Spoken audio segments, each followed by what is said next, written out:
Good morning, ladies and gentlemen. My name is Chong Da-hae, and I will be your MC for today's International Conference on Trade and Security 2021. And I would like to welcome all of you on behalf of the organizers. This conference is being held to add more academic significance to the trade and security areas with prestigious experts around the world. However, to comply with the social distancing guidelines, we are conducting this meeting online, and I hope that the pandemic will end as soon as possible so that all of us can meet in person in the near future. To give you an overview of the program, we will first invite Minister for Trade Yeo Han-gu, who will deliver opening remarks. And through different sessions, we will discuss presentations on recent trends in trade and security, progress that is being made in Asian countries, and implementations by global companies as well. And each session will be followed by a Q&A session for further discussion. Now let us begin the International Conference on Trade and Security 2021. You are joining us at the very first conference, and before we listen to presentations, there will be opening ceremony. First, Yeo Han-gu, Minister for Trade, will deliver opening remarks through a video clip. So let us watch the video. Good morning, everyone. It's very good to have all of you here for the International Conference on Trade and Security 2021.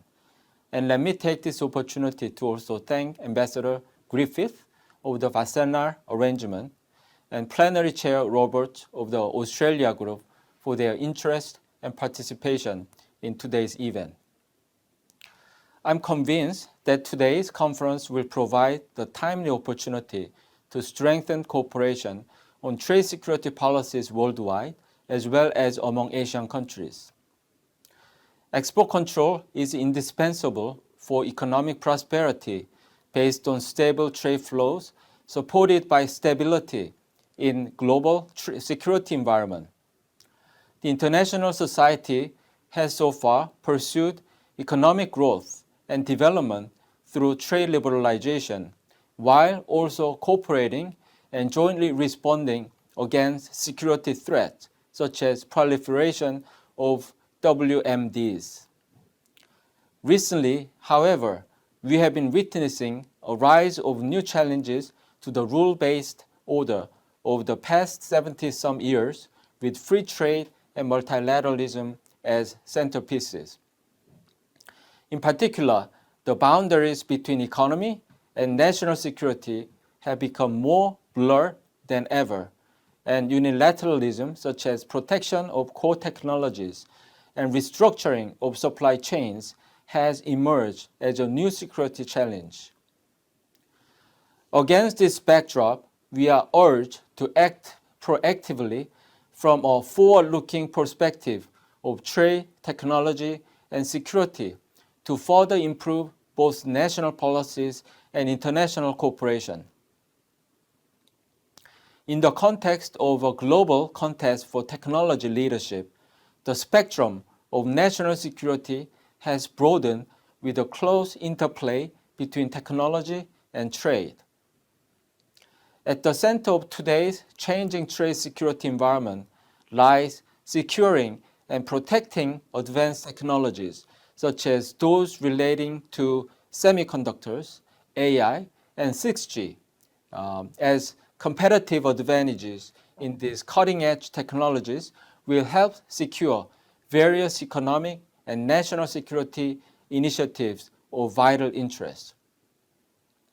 With that said, we need to establish a close linkage between trade policies on one hand and technology security policies on the other in order to proactively respond to the global trade security environment undergoing fast-paced changes. Indeed, countries are already utilizing various trade security measures such as export control, investment screening, and technology protection, while expanding their external strategies to include elements of both cooperation and competition to secure leadership in technology. In short, there is now a new need for comprehensive strategies encompassing trade, technology, and national security to accomplish trade in industrial, policy objectives, including more resilient supply chains and development of new digital technologies. At the same time, however, we should ensure that trade liberalization and technology security are pursued in a balanced manner, considering both the supply chains of key industries spanning across the globe and the importance of protecting advanced technologies from the national security perspective.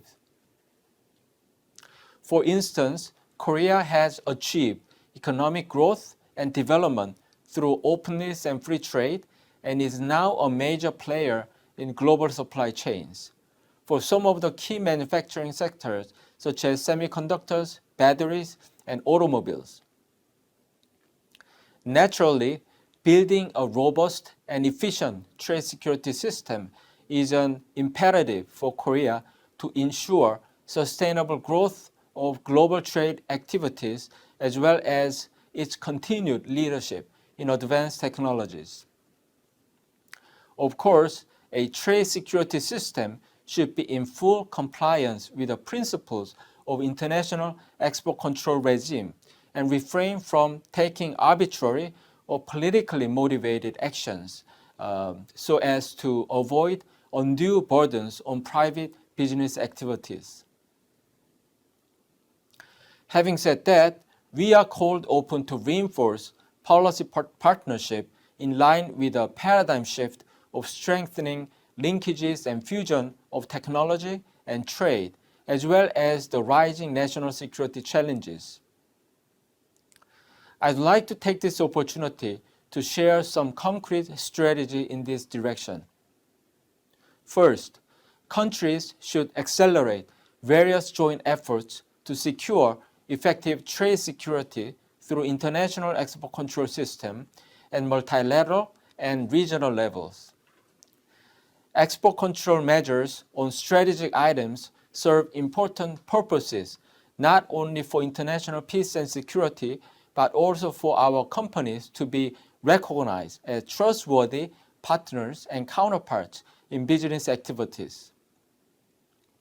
Korea, for example, will lead related joint efforts in the region as one of the only two Asian countries that are parties to the 4 major treaties and the 4 major regimes, intended for international control and non-proliferation of WMDs and conventional weapons.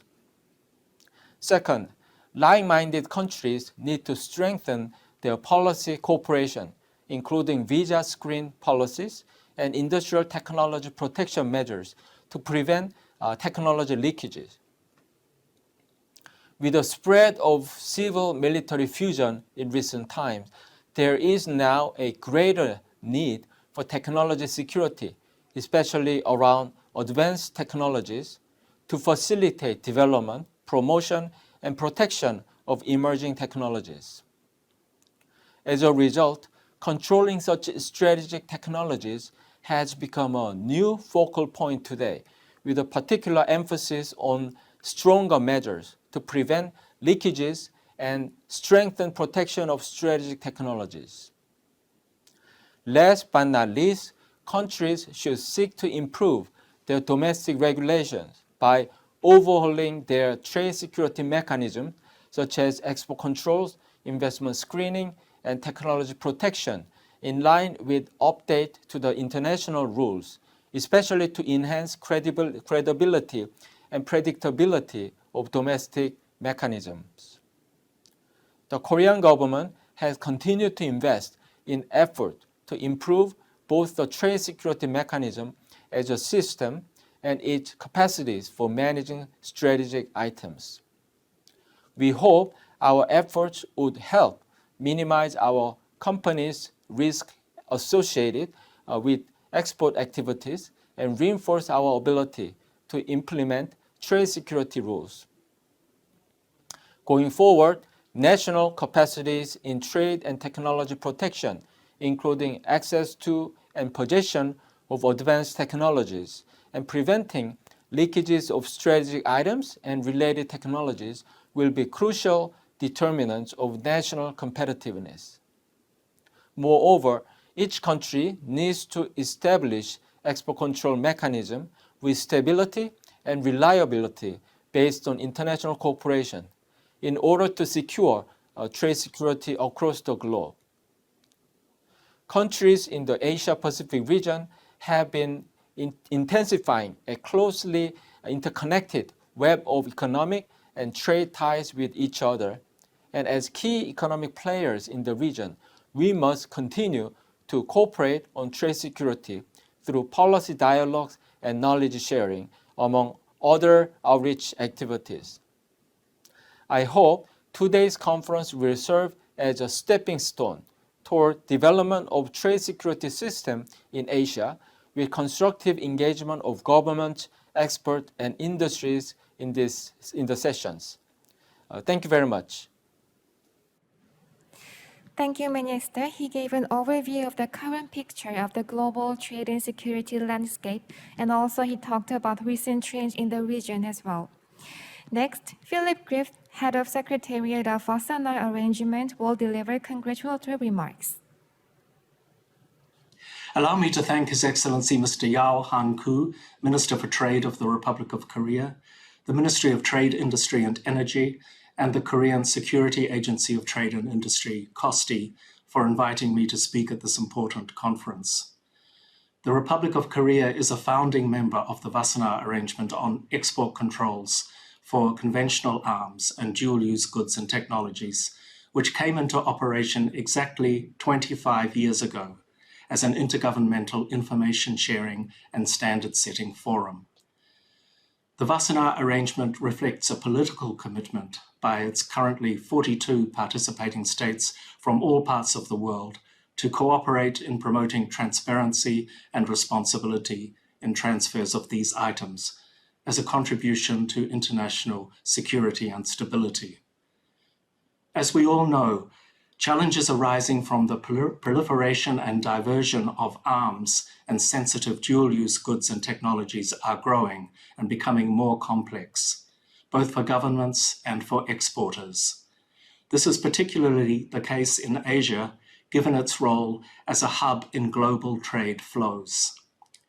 Effective export controls seek to strike the right balance between security concerns on the one hand and legitimate trade and commercial interests on the other. In collectively specifying the items that require an export license at the national level, and in their exchanges on policy and implementation issues, the Wassenaar Arrangement participating states recognize the importance of partnership, not only among government agencies, but also with industry and academia or the research sector. Each of these has an interest in protecting security while ensuring a level playing field and stable environment for international trade and the sharing of technology for peaceful purposes. The Wassenaar Arrangement's munitions and dual-use control lists and its best practice guidelines are regularly updated and are increasingly recognized as a valuable resource by other countries seeking to develop or strengthen their national export control systems. Beyond national implementation, multilateral cooperation on export controls, such as through the Wassenaar Arrangement, brings many benefits. These include enhanced access to information on transfer risks, as well as the sharing of technical expertise and practical experience. When combined, these provide a basis for developing common understandings and cohesive approaches among producers and exporters of relevant items. As an integral part of its work, the Wassenaar Arrangement conducts active outreach in support of fully effective export controls. We are pleased to have a number of regular partners in the Asian region. Wassenaar Arrangement collective outreach activities complement national initiatives by its participating states, such as through this conference. I would like to recognize the Republic of Korea's important contributions to advancing shared interests in trade and security, and in reinforcing cooperation and networking on export controls in the Asian region in particular. Thank you again, congratulations, and I wish the conference every success. Thank you, Ambassador. Now, Sarah Roberts, Plenary Chair of Australia Group, will deliver another congratulatory remarks.